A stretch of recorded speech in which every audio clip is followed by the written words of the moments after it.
Hey everyone, it's Michael and Ruben from Little Coin Shop, littlecoinshop.com.au, bringing you all the good stuff, including last month's Perth Mint release. It's December, as you can probably tell from the decorations, but yeah, we are just now getting some of this stuff through, but good to take a look anyway. There's some really exciting stuff in here, which is why we're going to continue on with it. But yeah, Perth's just a little bit behind the 8 ball this month, so that's okay, we forgive them. We can't really talk considering it has actually been a couple of months since we've appeared here on the Little Coin Shop channel. So thank you to everyone who has been a new subscriber in that time, and hopefully we'll get some more consistent videos coming out next year. Sounds great. So this one was part of a separate box, so I've actually just brought it across rather than unboxing a whole new conglomerate. Yep. So this is the Wedge-Tailed Eagle, so it's the anniversary one.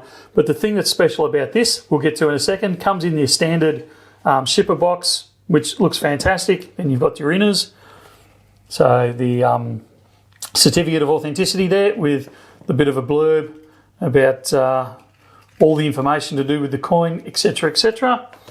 And then inside here, behind the Perth Mint doily, you've got the coin itself. Now, beautiful design. We have seen the design before. This isn't going to shock anyone. Looks fantastic. That eagle, they reckon it's actually an eagle looking down, don't they? I still think it's one pulling vertical. But whichever way, it looks great with the sunburst almost behind it. And then on the obverse side, you've got this beautiful mirror finish with the frosting. And I think this really pops the frosting of the bust of King Charles, but also the wording around it. And then you've got this miniature reproduction there up in the top. Love it when they do that. It's not something they do all the time, but just enough that it's really, really cool once they do. Yeah. So, but the odd thing about this one is it's a 3-ounce coin. And you very, very rarely see 3-ounce coins. There are some out there, but there's few and far between. Yeah, I don't think I've seen many or any since the New Zealand Mint Star Wars ones we had through. And unlike, I actually like what Perth Mint's done with this, where they haven't gone for this big planchet size and squashed them right down to go for the 3-ounce. They've left it almost 2-ounce size planchet, but they've gone for a deeper coin, a thicker coin. So I think they've done a really good job with this. It really pops. So that is the release for November. And that is in stock as we speak. So I should leave that slightly open, shouldn't I? Yeah, we'll take a look at the end and see which ones you reckon are the picks for this month. Yeah, I'm going to struggle. But the last few months I've been struggling to pick my favourite and the best investment one. I think I've copped out last time and said, some of this one, a little bit of that one, a little bit of this one. I'm going to go for a bit of everyone on this. So we've got a real mix in this one, and I absolutely love that. So you've got the coloured Wedge-Tailed Eagle release. And I actually like the orientation of this one. Yeah. So we're going to use this one. So it's the Wedge-Tailed Eagle. It's, again, if I pop them next to each other, you can see it's the same design. Just the colour bringing some real extra life to it there. Yeah, they've popped the design of the eagle out, or they've drawn it out with that colouring in there. And it's a really, even without my glasses on, it looks great. even better once you do. It looks even better because it actually starts to draw out the detail of the feather in there, which is in the silver one. It's just a bit harder to see, but the colouring actually brings it out and makes it pop. And then obviously it's in the card. Have a bit of a burst on the back, and they're very limited numbers. They're only down to 2,500 in the card.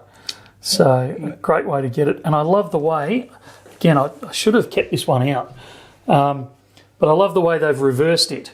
So this is a mirror finish with the frosting of the bust and the lettering, and they've gone the opposite way around with this coin, where they've gone for the frosted finish in the background and then the mirrored finish on the other.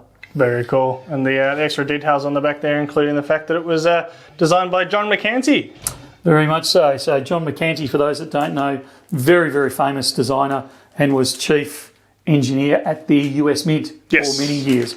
Has retired since and is just doing some work here. He does... Did he do the first one? I can never remember. I think there's one that he didn't design. I think there might have been a double up. I remember looking through this a while ago, and it was because this is the 9th design by him, even though it's the 10-year anniversary. But I believe he has been responsible for all the Wedge-Tail designs. There is some weirdness somewhere in there. So anyway, great design, very, very popular design. Sells out quite quickly usually. Yes. Then we've also got the 2024 Quokka Release. On to the Quokka. Absolutely love this series. Yeah, so beautiful coin. Beautiful outer. You get this Australian scenery printed on there, which looks really, really cool. I'll move that out the way.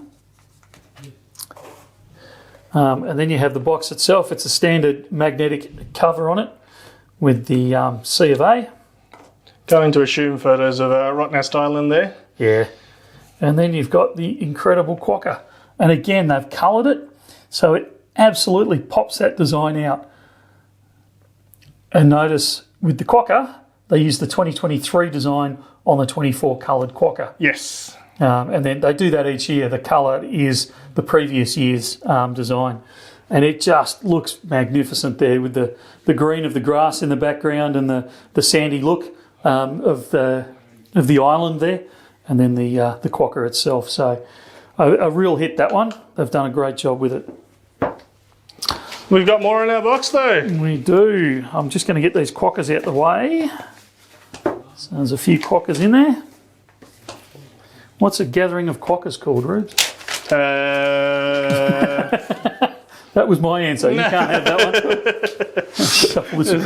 one. You always ask the questions that you don't know the answer to before I ask them of you. That's a smart way of doing it. So we've got the Gilded Koala. Now the Gilded series is always popular, has been around for many years.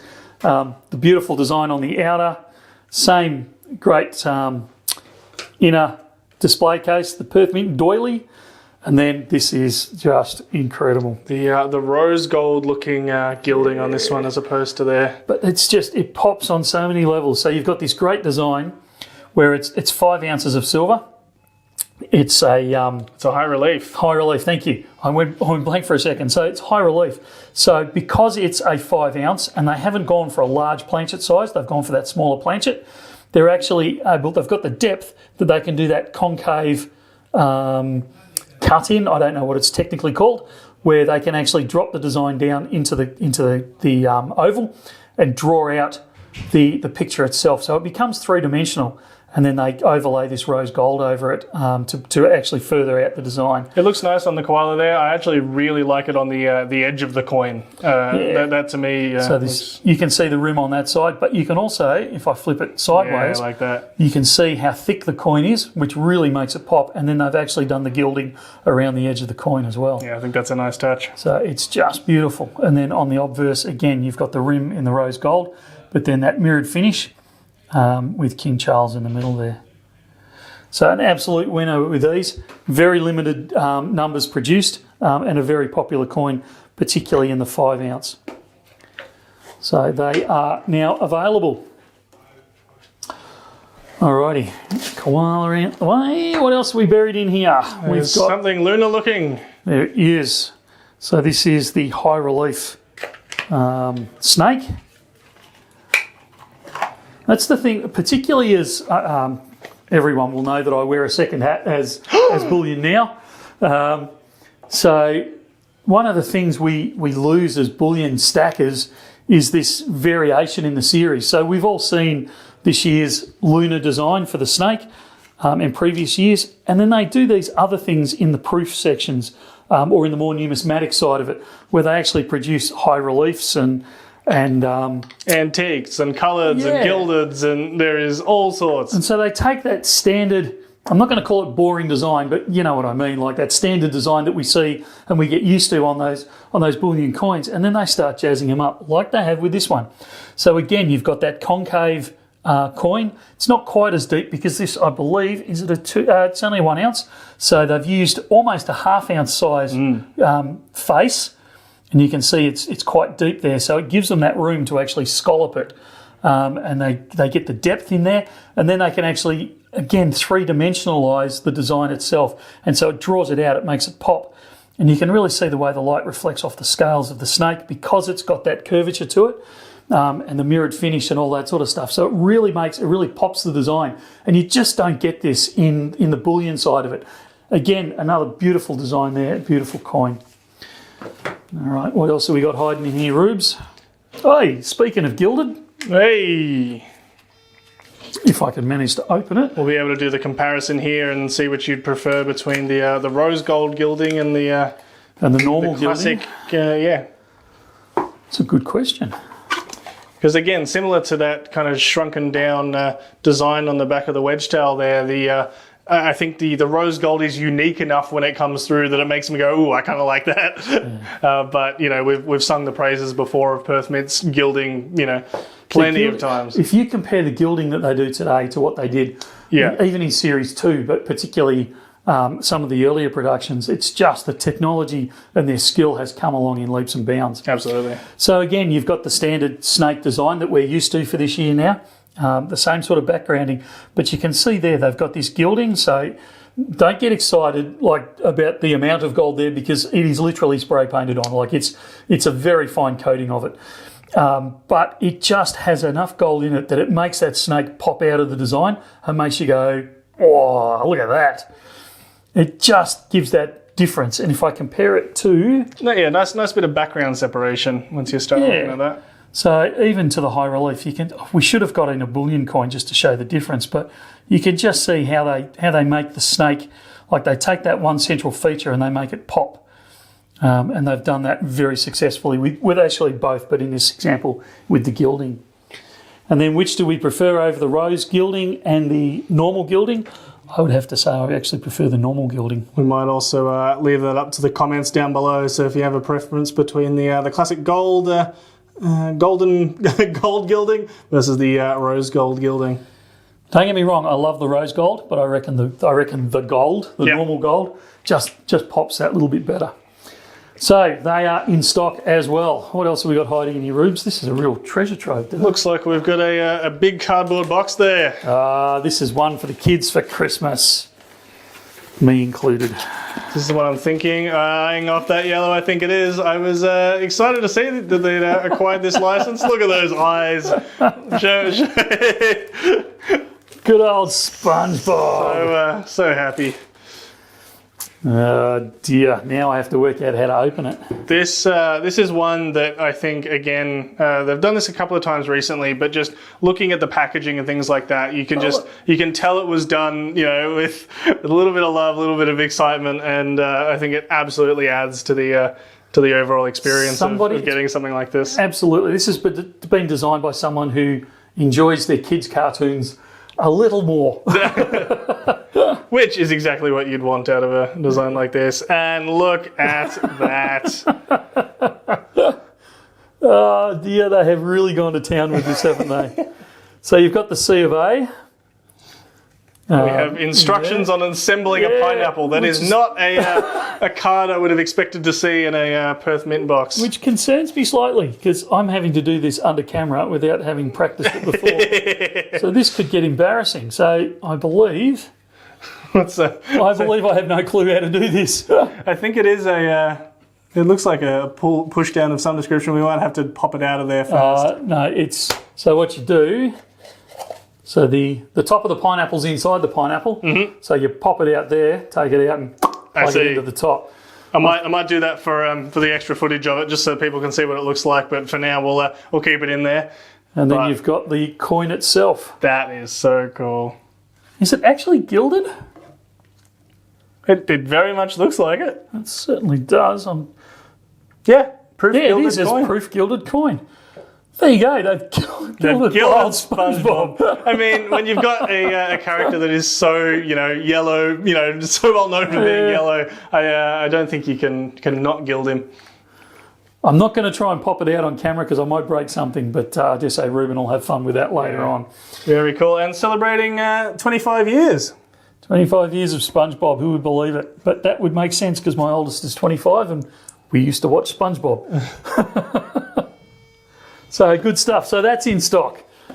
One for the nostalgic at heart. Very cool. That's it. I think at least a review from me, and I'm sure you as well, is keep going with the cool packaging, Perth Mint. If you're going to do a numismatic coin like this, create a cool Rubik's Cube, create a cool pineapple. That's right. We love it. They're really doing well over there, aren't they?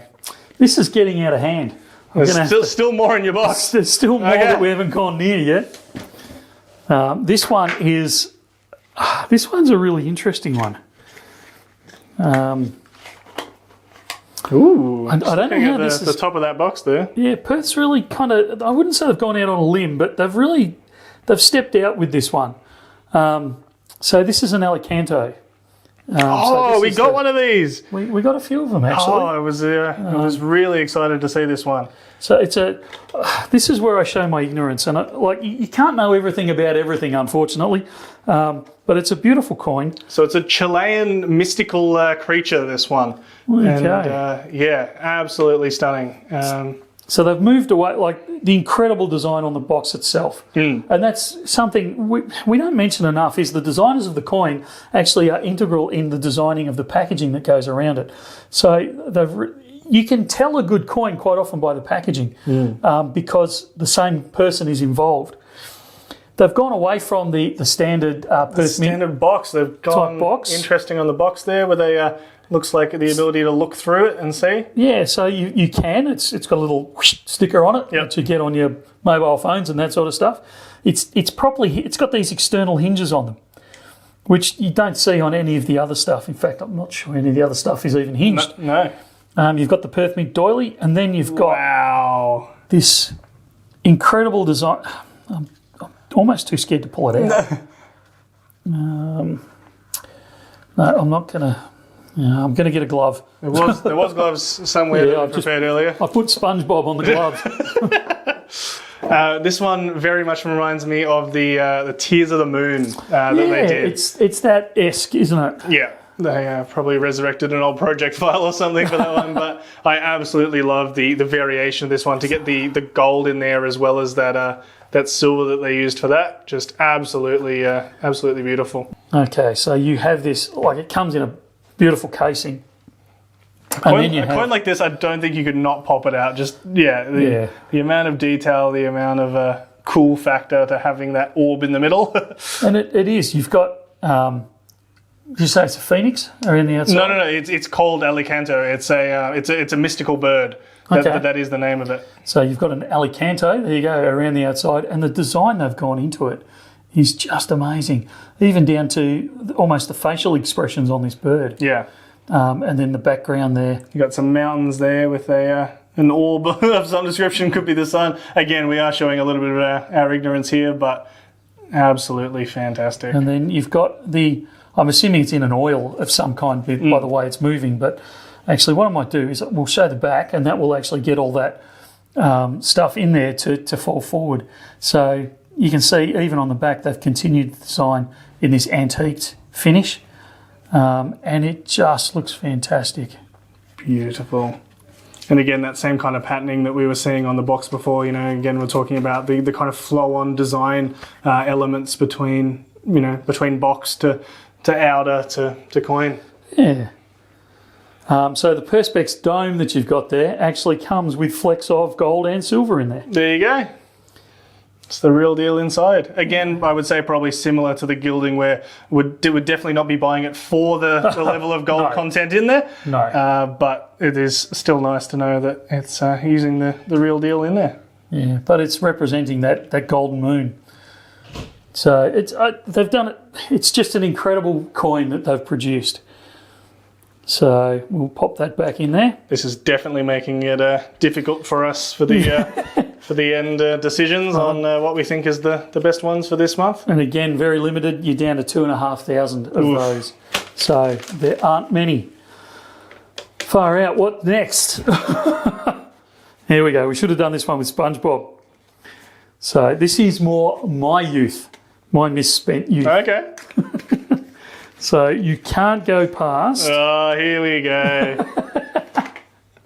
Some Teenage Mutant Ninja Turtles. That's the one. It's the 40th anniversary of the Teenage Mutant Ninja Turtle. So again, we get the C of A with a bit of a blurb about the Teenage Mutant Ninja Turtles.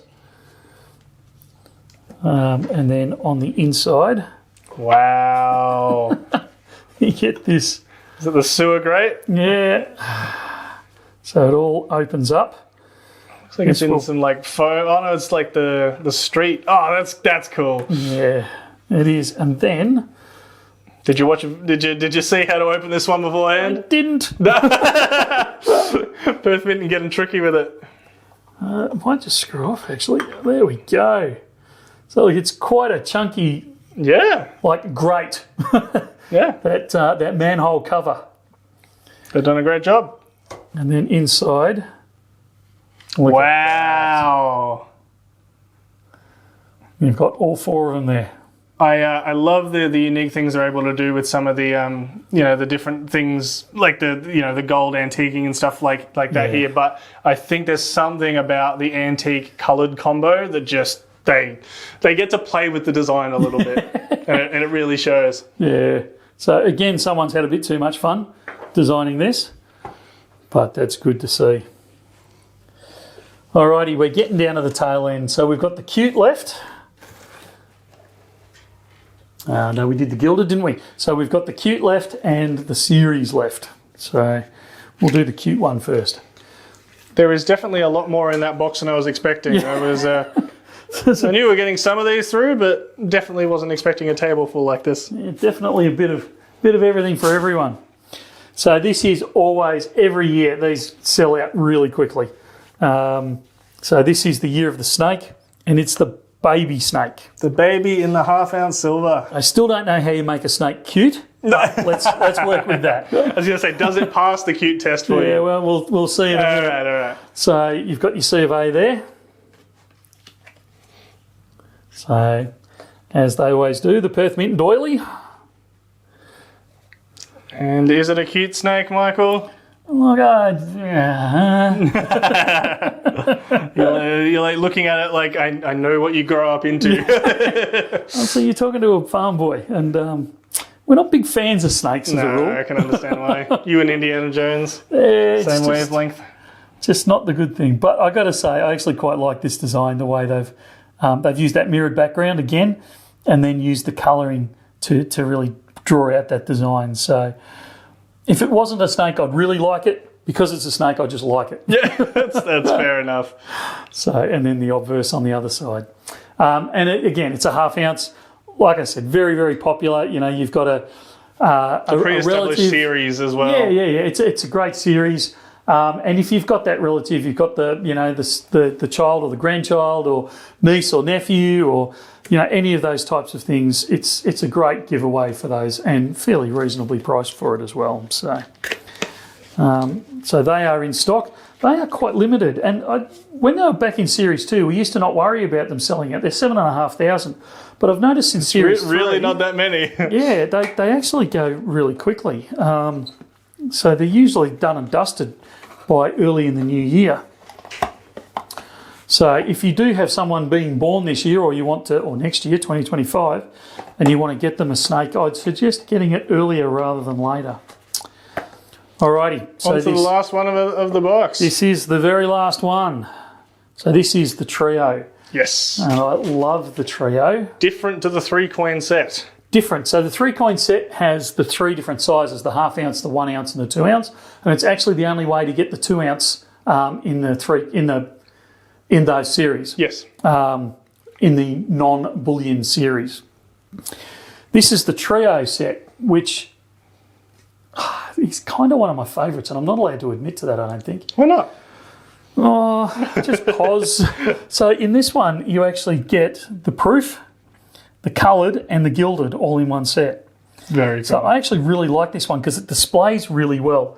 The thing I don't like about it is the fact that if you want to sell one, you can't break it out of the set. Yes. But the fact that if you want to buy one for display, you get all 3. And I'm just going to reorientate these so they look a little better. But you get all 3 and you can display all 3 at the same time. So this is a really good example of how the colouring and all the different things that Perth Mint does can really draw out the design. So this is proof. And I would say the proof is better than the bullion for drawing the design out because it gets that extra attention. It gets that, it's stamped multiple times to really get the impression in there. The blanks are treated differently and produced differently. So it pops the design anyway over a standard bullion. But then you can see when you move into like the colour... actually, let's go to the gilded first. When you move into the gilded, and we've talked about this, so I won't harp on it, but by gilding that snake and leaving the design in the background, the normal colouring or the plain colouring, you're actually popping that snake out. And you can see there the difference between, they use that mirrored finish at the top, and then the landscape is the frosted, and then when they go to the gilded, they do the reverse, so that the top of it is actually frosted and the landscape is the mirror image. And then you go to the one in the middle where they actually colour it, and it really draws that design out. You can really see the scales start to pop. You can see the eye, and it really gives you that beady look because of the colouring in there. You get the contours as the snake curls around itself. It really draws the design out. And you compare these, as I said, with the gilded, you compare these to what they were doing 10, 12, 15 years ago. The technology and the production quality is so much higher now that, whereas before, it's not that we used to turn our nose up at them, but it was kind of like it was an also-ran. Now they are a definite design in and of themselves, and they are a massive improvement in some ways on the original designs. So which is exactly what you want. Yeah, that's right. So, like, again, if I put my stacker's hat on, I kind of go, you got to pay more for it, and it's still only an ounce. But when I put my collector's hat on and my coin interest hat on, getting those idiosyncrasies and those design, the design being drawn out, it just really makes it pop, and it's what you collect coins for in the first place. So I think Perth Mint is absolutely kicking goals, and I would argue that they are the preeminent mint in the world that is doing this. With the possible exception of the Royal Canadian Mint, they're also very, very good at this. But between those two, and I still think Perth's better, they are just really setting new high watermarks for them. All right, now comes the hard part, mate. We come to the end of the box. You got to pick one for fun and one for investment. Can't I pick two for fun? Yeah, I think with this many coins here, I think you kind of have to. I'm eyeing off SpongeBob. That absolutely cool Gilded design there, and the absolutely incredible packaging for me is just a really nice twist on something that they didn't have to do. They could have just done a plain old Perth Mint box that just said SpongeBob on it, and it would have been the exact same thing. But to go that extra effort, I think looks really, really cool. And I'm also eyeing off the Alicanto there. I absolutely love what they've done there, and the mixture there of the silver and gold flakes, absolutely stunning. So is that one for fun, one for investment, or two for fun?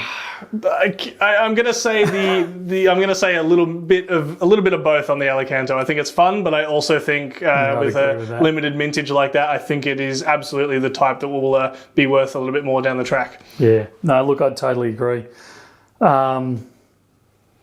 I'm really struggling with this. Really struggling. You had me go first to give yourself time to think, but it hasn't helped because you just see this beautiful array of coins here, and I can argue for each and every one of these. They all have a use case, don't they? You've got the John McCanty's, you've got the rose gilded, you've got the coloured Quokka, all these different ones. You were talking about the sellout factor of the half-ounce snake. We spent a while talking about these, and obviously you've got the throwback to your childhood for TMNT. I think they've all even the Quokka, just the colouring that brings out that design. It just, like I said, I can have an argument for each one of these. For fun, I think I'm going to go for the trio. Okay. Because it really does, it displays really well, and it kind of captures that reason of why I collect coins, because of the difference in designs and the things that pop. So I think I'd have to go for that. As far as investment goes, I think I'd go for the Alicanto. Yeah, I suspect they're going to go quick, those ones. I suspect they're going to go very quick. I'll be surprised if there's any left. But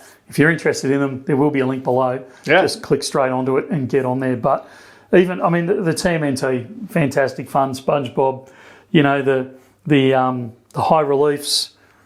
There's something for everyone in this bunch. And there's something for me in every single one of them. Which actually, coming up to Christmas, is exactly what you want. You want there's a point. You want a couple. You want something for everyone, and I think that's what this month's releases have done. Even though these were the November ones, in the lead up to Christmas, I think it fits the bill pretty nicely. All right, so that's it for now. Head over to littlecoinshop.com.au. Have a bit of a browse over there and a bit of a shop. If you see one of these things over there and they grab your fancy, grab them early, because some of these will sell out relatively quickly. And in fact, one of them already has. One that we haven't displayed here is the 10-ounce... The 10-ounce Wedge-Tailed. Wedge-Tailed Eagle. they're already gone, and that's the reason I can't display them here is because they're already gone. So they will sell. Some of them will sell out relatively quickly, so grab them while you can. Quick question that I'm not sure of the answer to. Are they doing December releases? Are we likely to get those this side of the new year? Yeah, they only release a limited number in December and January, but there are some limited releases. All right, good stuff. We can look forward to them. Thank you very, very much, Michael. We will see you in the next one. Sounds good. See you soon.